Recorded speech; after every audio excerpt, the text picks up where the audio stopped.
199वां दिन।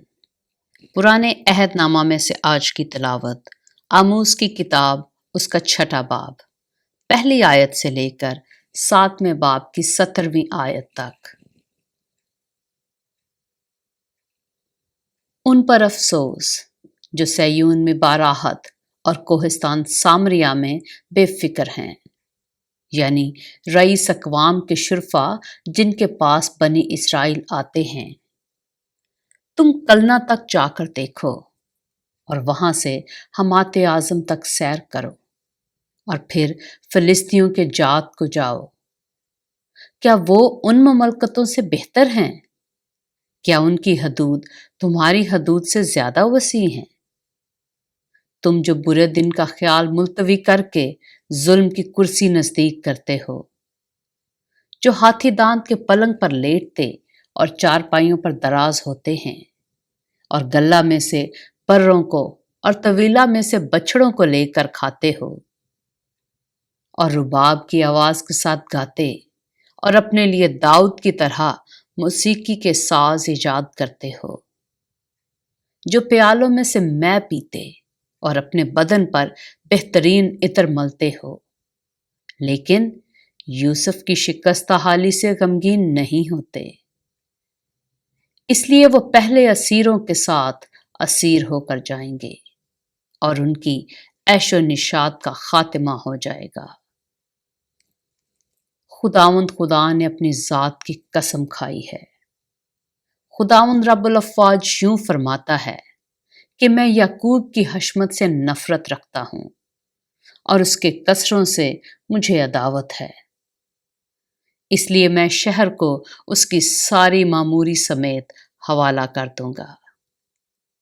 बल्कि यूं होगा कि अगर किसी घर में 10 आदमी बाकी होंगे तो वो भी मर जाएंगे, और जब किसी का रिश्तेदार जो उसको जलाता है उसे उठाएगा ताकि उसकी हड्डियों को घर से निकाले, और उससे जो घर के अंदर है पूछेगा, क्या कोई और तेरे साथ है?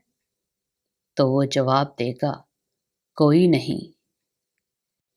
तब वो कहेगा, चुप रह, ऐसा ना हो कि हम खुदावंद के नाम का जिक्र करें, क्योंकि देख खुदावंद ने हुक्म दे दिया है और बड़े बड़े घर रखनों से और छोटे शिकाफों से बर्बाद होंगे।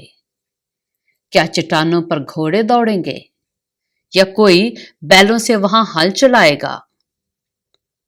तो भी तुमने अदालत को इंद्रायीन और समराय सदाकत को नागदोना बना रखा है। तुम बेहकीकत चीजों पर फख्र करते और कहते हो, क्या हमने अपने लिए अपनी ताकत से सींग नहीं निकाले? लेकिन खुदावंद रब्बुल अफ़वाज फरमाता है, ऐ बनी इसराइल देखो, मैं तुम पर एक कौम को चढ़ा लाऊंगा और वो तुमको हम्मात के मदखल से वादी अरबा तक परेशान करेगी। आमोस की किताब, उसका 7वां बाब।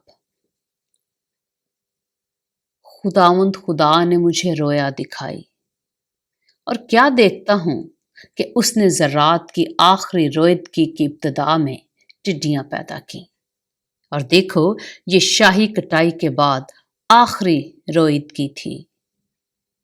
और जब वह जमीन की घास को बिल्कुल खा चुकी तो मैंने अर्ज की कि ऐ खुदावंद खुदा, मेहरबानी से माफ फरमा। याकूब की क्या हकीकत है कि वो कायम रह सके, क्योंकि वो छोटा है। खुदावंद उससे बाज आया और उसने फरमाया कि यूं ना होगा। फिर खुदावंद खुदा ने मुझे रोया दिखाई, और क्या देखता हूं कि खुदावंद खुदा ने आग को बुलाया कि मुकाबला करे, और वो बहरे अम्मीक को निकल गई और नजदीक था कि जमीन को खा जाए। तब मैंने अर्ज की कि ऐ खुदावंद खुदा, मेहरबानी से बाज आ। याकूब की क्या हकीकत है कि वो कायम रह सके, क्योंकि वो छोटा है। खुदावंद उससे बाज आया, और खुदावंद खुदा ने फरमाया कि यूं भी ना होगा। फिर उसने मुझे रोया दिखाई, اور کیا دیکھتا ہوں کہ خداوند ایک دیوار پر جو ساحول سے بنائی گئی تھی کھڑا ہے، اور ساحول اس کے ہاتھ میں ہے۔ اور خداوند نے مجھے فرمایا کہ اے آموس، تو کیا دیکھتا ہے؟ میں نے عرض کی کہ ساحول۔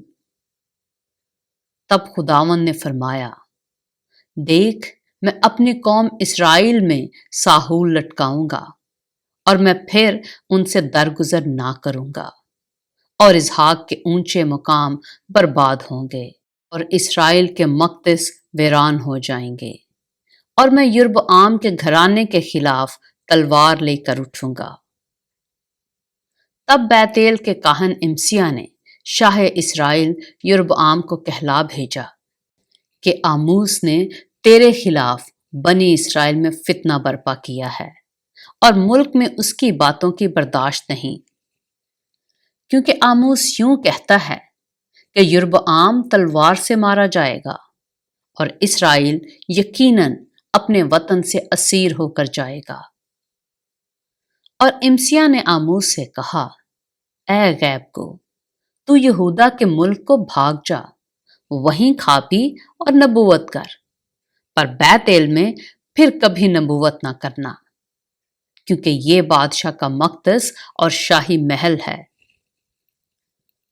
تب آموس نے امسیہ کو جواب دیا کہ میں نہ نبی ہوں نہ نبی کا بیٹا، بلکہ چرواہا اور گولر کا پھل بٹورنے والا ہوں۔ اور جب میں گلہ کے پیچھے پیچھے جاتا تھا تو خداوند نے مجھے لیا اور فرمایا کہ جا میری قوم اسرائیل سے نبوت کر۔ بس اب تو خداوند کا کلام سن۔ تو کہتا ہے کہ اسرائیل کے خلاف نبوت اور اسحاق کے گھرانے کے خلاف کلام نہ کر۔ اس لیے خداوند یوں فرماتا ہے کہ تیری بیوی شہر میں تسبیح بنے گی، اور تیرے بیٹے اور تیری بیٹیاں تلوار سے مارے جائیں گے، اور تیری زمین جریب سے تقسیم کی جائے گی، اور تو ایک ناپاک ملک میں مرے گا، اور اسرائیل یقیناً اپنے وطن سے اسیر ہو کر جائے گا۔ پاک کلام کے پڑھے اور سنے جانے پر خداوند کی برکت ہو۔